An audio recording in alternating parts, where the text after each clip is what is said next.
Welcome back to Real Sports Talk, home of the realest sports talk. I'm your host, Run It Up Real, and today this is an All 32 off-season review video. We got the Atlanta Falcons on deck. Raheem Morris, Kirk Cousins, Michael Penix, definitely things to talk about. We're going to discuss how they're going into the offseason and what they can do going forward into the 2025 season to make it a little better than an 8-9 season. Possibly Super Bowl. Now, we're going to talk about all that and more right after this. Let's go.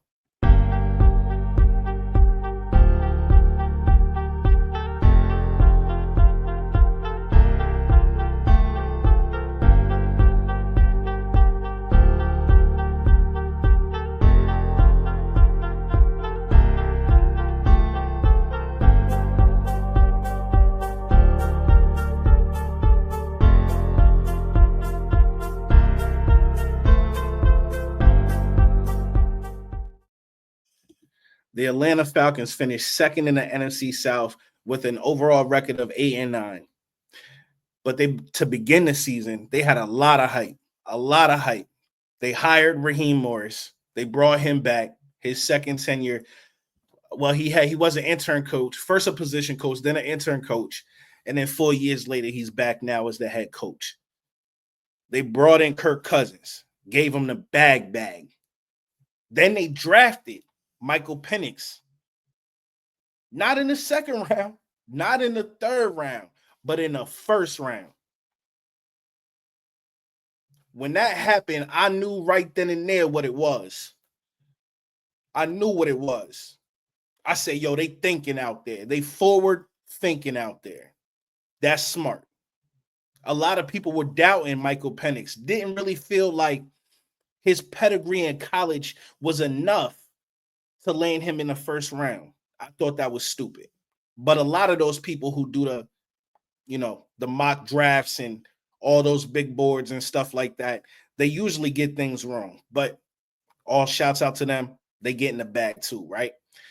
But Michael Penix, to me, showed poise, showed the ability to escape and continue looking downfield. I picked up a lot of things watching him at Washington. But that was just my opinion. But when the Atlanta Falcons picked him, I believe it was the 8th overall pick. When the Atlanta Falcons picked him, I said, yo, that's forward thinking. That's definitely forward thinking, especially considering Kirk Cousins was just coming off an Achilles injury. I believe it was an Achilles. Shouts out to me in the comments if I'm wrong. But I believe it was an Achilles, right? He was already – Kirk Cousins was already like 35, 36 when they brought him on board, when they got him in the preseason. Why not would you not secure that backup quarterback position? And you can't go and double dip in free agency for that backup quarterback position. You cannot. You can't do that. Right? So it had to come in the draft. And that's why everybody was ready to sleep on Michael Penix, thinking that they was going to get him at the end of the back of the first round, maybe early in the second round. Atlanta said, nope, we'll take him right here. We'll take him right here and put him on the bench. I also felt that with that move, it was so forward thinking, it had me believing that Kirk Cousins wasn't even going to survive the season. And guess what? He didn't survive the season. So shouts out to the Atlanta Falcons front office for forward thinking and seeing and although they gave Kirk Cousins the bag, by them drafting Michael Penix, it was almost like grace. Like he can have the money because nobody doubts his ability, especially during the regular season. When Kirk Cousins is on and he's healthy, you know what I'm saying? He's definitely above average. He's definitely above average. So I understand where they were and why they went out there and said, yo, maybe we could win with him, especially with all the talent that they have on that offensive side. Young talent on that offensive side.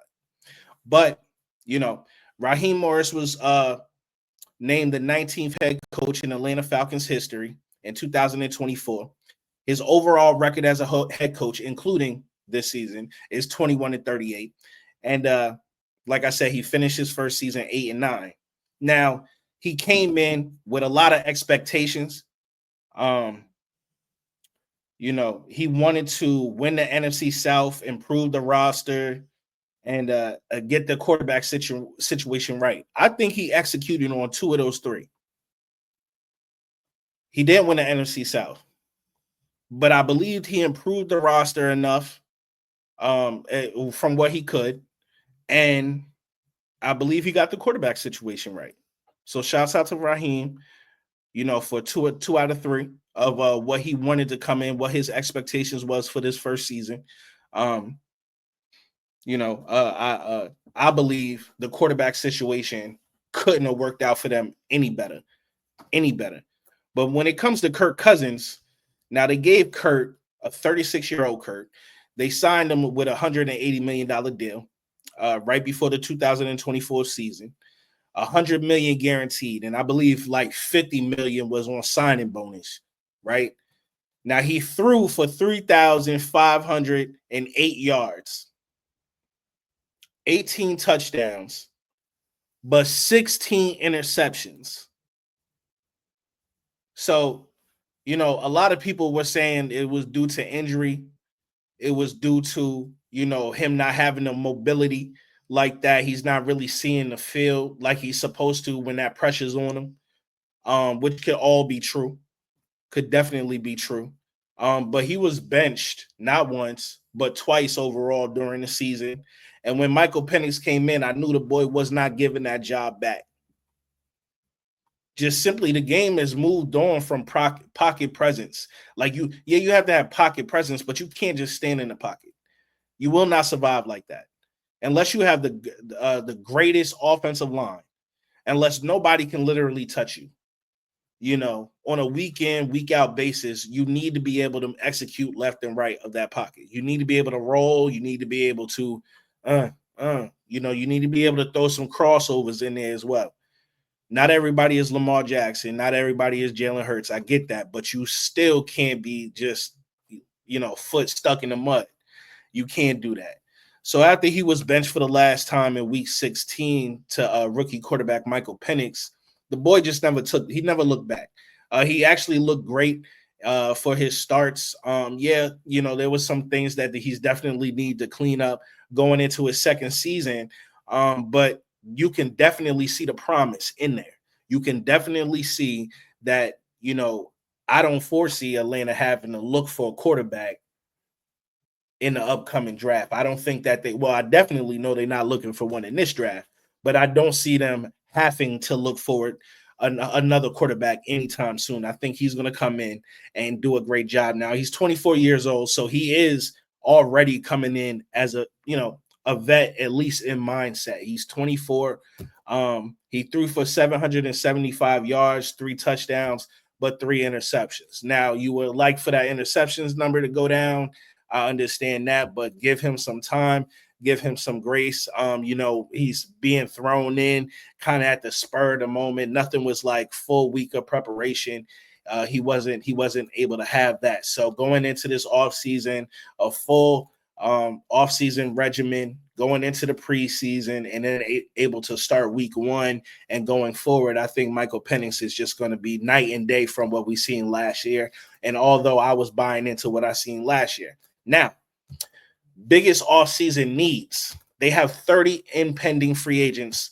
Who stays and who goes? That's a big question. Now, the fan favorite, Grady Jarrett, he could be a cap casualty. Unfortunately, he could be a cap casualty.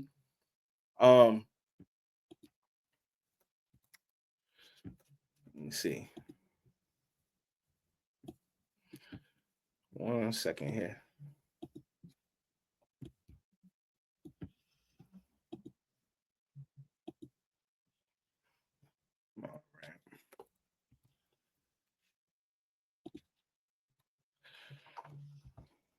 All right. Now, yeah, Grady Jarrett could be a cap casualty. That savings would be about 16 mil, 16.25 mil. David Onyemata, he'll save about 10.5 if it's a post June 1st cut. And kicker Young Ho Koo, 3 mil if they cut him. So they definitely going to be making some moves here. Now, they could cut Kirk Cousins, but it's unlikely. If it was a post June 1st trade or something like that, designation, they could save about like 27.5 million if they were able to cut him post June 1st. Trade him post June 1st. It would save them 27.5 mil. But that's unlikely. Now, I do believe that they are going to trade him. I do believe they will trade Kurt, just simply because they don't. I can make an argument for both ways, actually. I can foresee that they trade him, get whatever value, because there are quarterback needy teams out there, and I think this is the most likely of choice, is that they trade him, get what they can for him. They will still be on the cap for some money for that contract, but at least they would be able to give Michael Penix, some breathing room in that QB room and don't have to look over his shoulder as much. Not saying don't bring in a veteran or somebody that can be a good number 2 quarterback, but you want to give this franchise, you want to give this young man the keys, you want to give him that responsibility, especially early on, and allow him to drive this car, right? Because the Atlanta Falcons is going to go as far as Michael Penix goes. So, will free agency play a big or small role in filling these holes on this team, especially in the defense? I could see them throwing some money, looking for an outside linebacker slash edge rusher, because Atlanta, number one for them in that defense, they have to stop the run. Not stop the run. They have to get to the quarterback. Excuse me. They have to be able to get to the quarterback. Until they are able to get to the quarterback and affect the quarterback in that way, it's going to be hard to get off the field. It's going to be continuously hard for them to get off the field. So I feel like if the Atlanta Falcons throw some money, especially a veteran, because okay, cool, everybody likes the young rookie, especially the money that you paying him versus what you believe he can do on the field. I get that. But for a team like the Atlanta Falcons, I don't think that they're far off from making a real run at things. I don't think they're far off at making a run at the Super Bowl. I think the Atlanta Falcons could go in and get hot. See, Michael Penix out once again. He's 24. He's not. He's a young man, but as far as football age go, he has some years on him. He's been play. He didn't just stay at Washington. He was a transfer, so he knows the game of football. He's been around football for probably majority of his life. So give this young man the keys, allow him to run the car, and I believe that Michael Penix could take you somewhere. We just seen Jaden Daniels, a rookie, take his team to the conference championship game. So it can be done. And the year before that, the guy out there in CJ Stroud in Houston led his team. I believe he got to the divisional round. I believe they lost in the divisional round. Yeah. So, it can be done. And he's going into his second season with a whole off season. Michael Penix can just really take off. So throwing some money at that outside linebacker slash edge, even a cornerback, I think that's number 2 overall as far as needs, especially as the defense goes. If they throw some money at the quarterback position, the cornerback position, in free agency, I think that's a way they can go as well. That's definitely a route they could take. Now, when it comes to this NFL draft, 2025 draft, right? Like you just heard me mention in free agency, they could be looking at outside linebackers slash edge. I think the same could be true for the NFL draft. I think they could use a first pick on that. Their picks are the 15th, 46th, 117th, 201st, and 244th, right? So they own all 5 of their original draft picks here. All right, so outside linebacker slash edge, the secondary needs high consideration here. It could go 1, but if not 1, it has to be 2. The offense is already set. You could bring in another wide receiver right? And you could bring in another wide receiver, which is probably about your third need on the team. A true wide receiver, maybe a true two, somebody that can distract people so London can eat. London is like a vertical guy, so maybe a route technician, somebody that likes to play that slot role. Now they have, the key acquisitions was, Darrell Mooney and Ray McLeod. Darnell Mooney, excuse me, and Ray McLeod. Now, those guys both had good seasons for the Atlanta Falcons last year, but I can see those bringing in a true number two to pair with London, and those guys eat on the inside out, and go crazy. They already got a double-headed monster in the running back room, so why not? Why not throw wide receiver in there and really let that offense just blow up, right?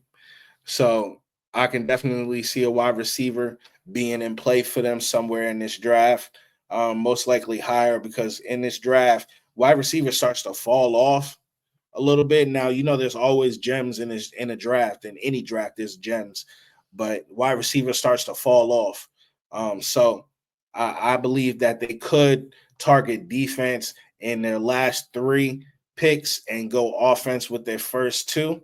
Now they could go offensive line as well. So the draft is all just a lot. There's a lot going on. There's a lot going on. There's a lot of moving parts, but ultimately they could use another wide receiver to help pair with London. They definitely need an outside linebacker / edge and a wide receiver / tight end.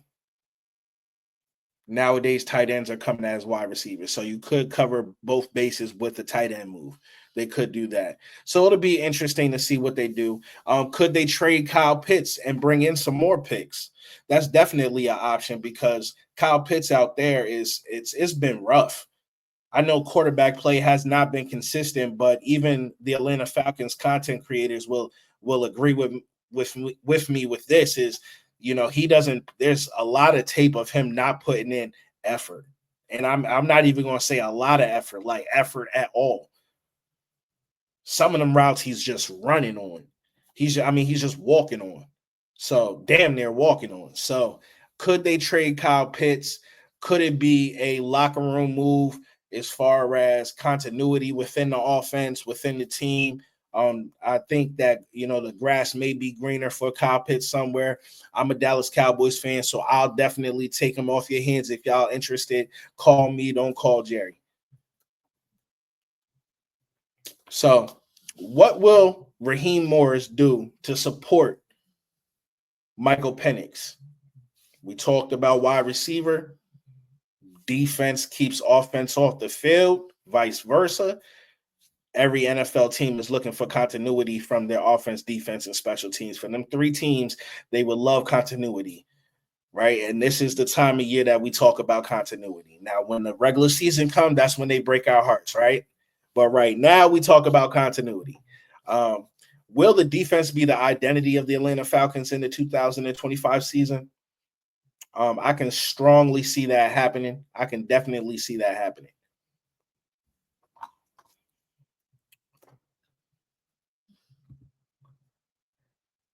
I could definitely see that happening. Now, the Falcons, they have not won the division since 2016. Is this their year? I'm going to say now the division is getting good. I'm in no way we'll get to their offseason review. But I'm not a fan of Bryce Young. I don't think that he's the option or the guy out there long term for the Carolina Panthers. But other than that, I believe that the Tampa Bay Buccaneers, the New Orleans Saints is tragic right now. So I believe this division is up to the Falcons and the Tampa Bay Buccaneers. So can Michael Penix outrace Baker Mayfield? That'll be definitely interesting to see. I believe he will. So I think actually I'll say it right here, right now for the Atlanta Falcons offseason review video so I can stand on it later. The Falcons win the division. The Falcons win the division. I'm standing on it right here. Y'all heard it right here first. This real sports talk. We talking real shit. The Atlanta Falcons win the division. I'm standing on business. Y'all heard what I said.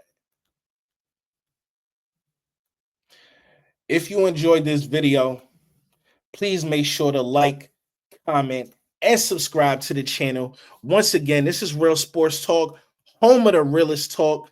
I'm your host, Run It Up Real. It's been real.